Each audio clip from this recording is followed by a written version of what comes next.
Anastasia and welcome to my channel. So today I would like to talk to you about mental hospitals.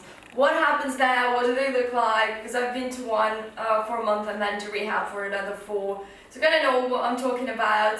There is a big deal of romanticizing mental hospital and mental health problems in general because of movies and because of, this image of a tortured artist. But it's all bullshit, I'll tell you that. So basically, what happened was on April 29th last year, I got submitted into a mental hospital. So pretty much, long story short, I wake up and I'm in this room with bars on the windows, and I had to stay there for a month. So it really does look like in the movies, like in Terminator, when Sarah Connor was in the mental hospital, and there is just, everything is white and there's like bars on the windows. Yeah, it is like that, literally. So what did we do there? So basically at 6 o'clock we had to wake up to check the blood pressure, and then we got fed at like 9 in the morning. So between that time there was absolutely nothing to do. And you have no idea how time goes so slowly when you're in a mental hospital, because there is nothing to do. There were some books, but they were real shit, to be honest. I tried drawing, but they wouldn't give me pens because they were like sharp objects. They were considered to be sharp objects. They took off my mirror as well in case if I break it and decided to kill myself. They even took away my pants. I've spent almost a month without my pants, just like in this robe, which they wouldn't change as well. And like I didn't have deodorant or like really anything. And I was like, how am I supposed to function? Basically, the whole process is pretty ridiculous because obviously, like, they wouldn't let me shave my legs. I had to wear this robe. So I was lucky enough to be there during the May holidays. And in Russia, that means that all the drunks end up in the mental hospitals because they drink themselves to death. There was this guy there who was convinced that he's in a tank and we're all Germans, because that's the Victory Day, that's when World War II finished, and the whole Russia drinks like crazy. So, yeah, I made some really interesting friends there. But the main story why I even decided to talk about this was when I had a fight with the doctor. He was telling me, basically he was really rude in general, and he had this like short man syndrome, which is ridiculous because like he really disliked me for some unknown reason. I don't even know. And one time he kept telling me, go to a place, like if I'm a dog, and I was like, excuse me, like you can't talk to me like that, and shit like that. And then the next thing I know, he called me a whore, and the next thing I know, we're like literally fist fighting. Put my arms to the back, and I'm like trying to hit him. Then all of those like nurses came and like dragged me like that and tied me to the bed, and literally it was ridiculous. I had to sleep tied to the bed, and it wasn't like sexual or anything. It was hello mental hospital. And at the same time, when I was getting like dragged from this doctor, they jabbed me like in my arm, and oh my god, I was like screaming like a crazy motherfucker.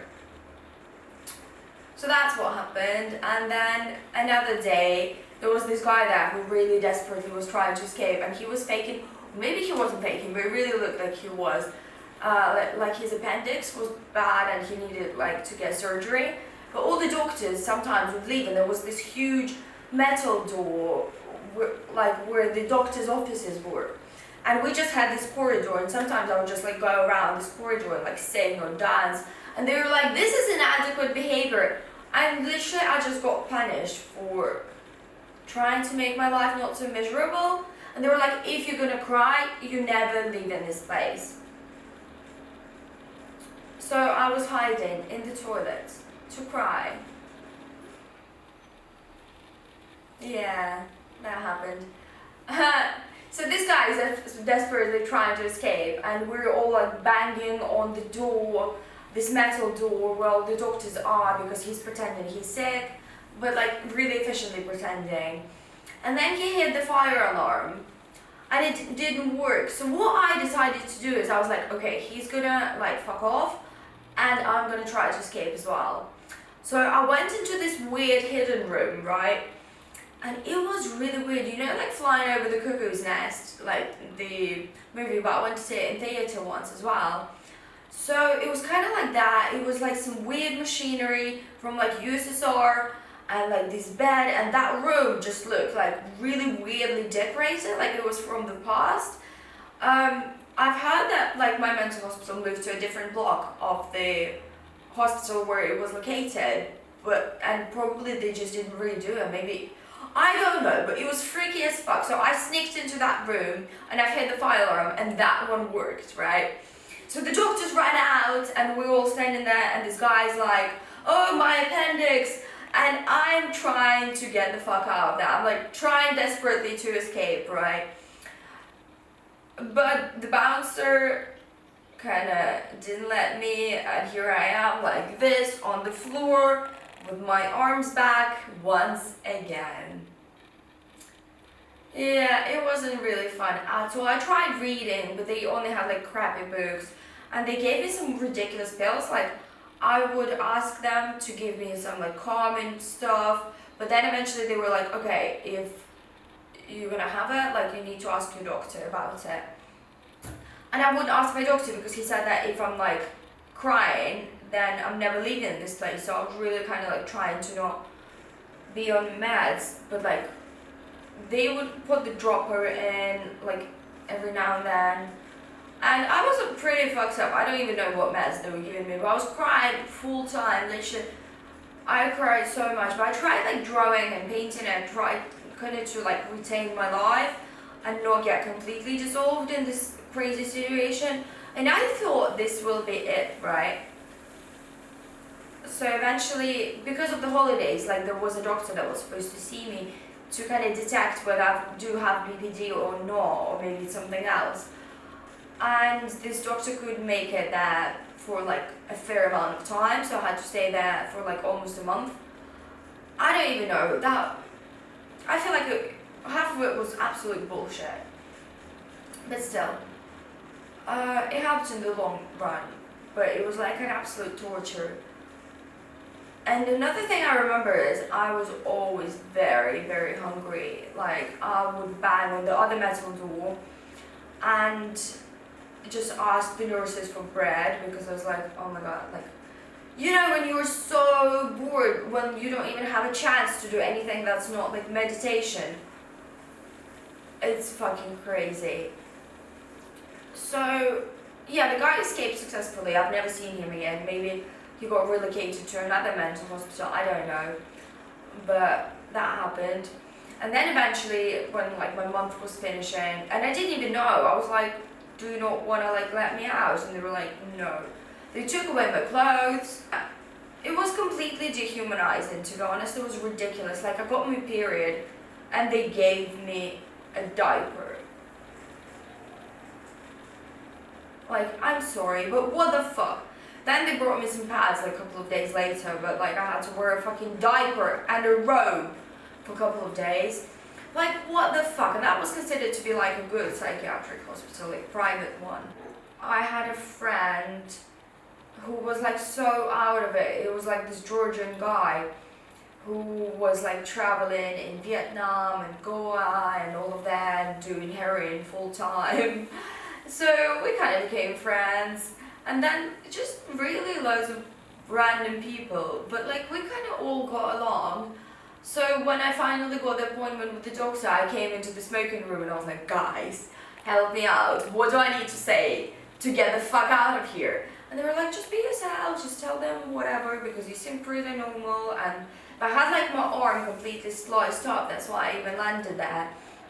So it was a bit difficult. And they put this like green disinfectant on it, so my whole arm was like green. And I put the sleeves on my robe up here. So basically, like, oh, I didn't have any sleeves because I was so skinny at the time, and I was like really proud of it. I was just like strolling around the mental hospital being like, yeah, I look dope. And my dreads were pretty long, so like a month later, and she was looking at me really funny at some point, and she was like, oh, I think you're lying to me. And I was like, no, like my whole world just stopped. I was like, are you keeping me here for longer?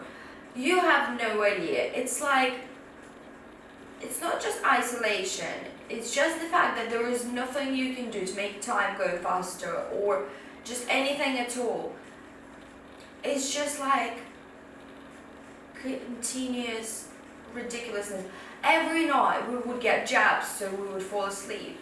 So it was constant jabs, droppers, nurses screaming at me, telling me I'm never getting out of there. So yeah, at some point I felt like, I'm 23 and my whole world is just this white corridor, my room, and just crying in the toilet, which was really depressing, to be honest. But eventually I got called into the head doctor's office, and he was like, okay, so we've decided, and my aunt was sitting there, who originally put me in there, and I was really mad at her. So they were like, we've decided that we're sending you to Europe. And I was like, oh, okay. Well, after a month of white walls, it was great. I was like, great news, where? They were like, what do you think about Greece? And I'm like, okay, I'm going on holidays and I don't know what you two have to do with that. You're not involved and I don't give a damn what you think, where you think I should go. I'm going to India and fuck off. But then they were like, okay, it's like a rehabilitation program, that's how they've called it. If they've called it a rehab, I would have at least known what I'm getting into.